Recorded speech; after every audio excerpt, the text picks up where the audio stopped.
में आज बात करेंगे इतिहास की सबसे खतरनाक महिला स्नाइपर जिसने हिटलर की सेना भी काफी ज्यादा डरती थी। ल्यूडमिला। ये नाम तो आपने शायद ना सुना हो, लेकिन इतिहास इस नाम को बखूबी जानता है। यह इतिहास की सबसे खतरनाक महिला शूटर स्नाइपर मानी जाती है। एक ऐसी शूटर जिसने जर्मन तानाशाह हिटलर की नाजी सेना की नाक में दम कर दिया था। इस महिला को सोवियत संघ के हीरो के तौर पर भी जाना जाता है। इस महिला शूटर का नाम है ल्यूडमिला।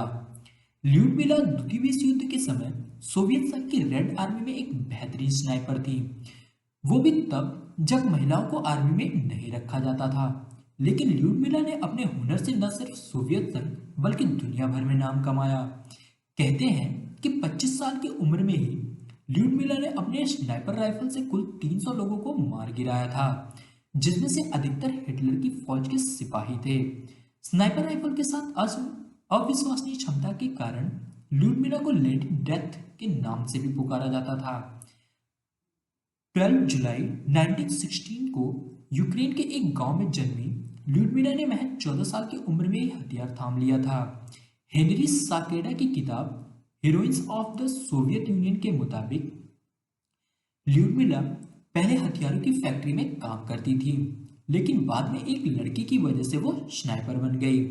मीडिया रिपोर्ट की माने तो अमेरिका अमेरिका यात्रा के दौरान ल्यूडमिला ने एक बार बताया था, मेरे पड़ोस में रहने वाला एक लड़का शूटिंग सीखता था और जब तब सेखी बघाड़ता रहता था।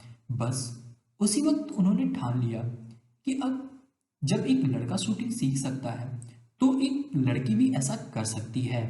इसके लिए उन्होंने कड़ा अभ्यास किया। इसी अभ्यास का नतीजा था कि कुछ ही दिनों में ल्यूडमिला ने हथियार चलाने में महारत हासिल कर ली।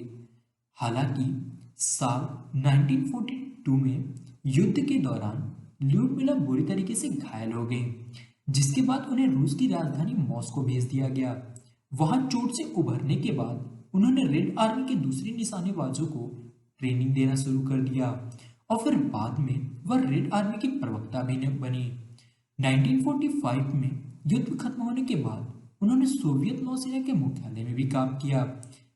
10 अक्टूबर 1974 को 58 साल की उम्र में मॉस्को में ही इनका निधन हो गया। तो दोस्तों, ये कहानी थी एक ऐसे महिला स्नाइपर की जिसने हिटलर की सेना में भी जिससे कि हिटलर की सेना भी काफी ज्यादा डरती थी।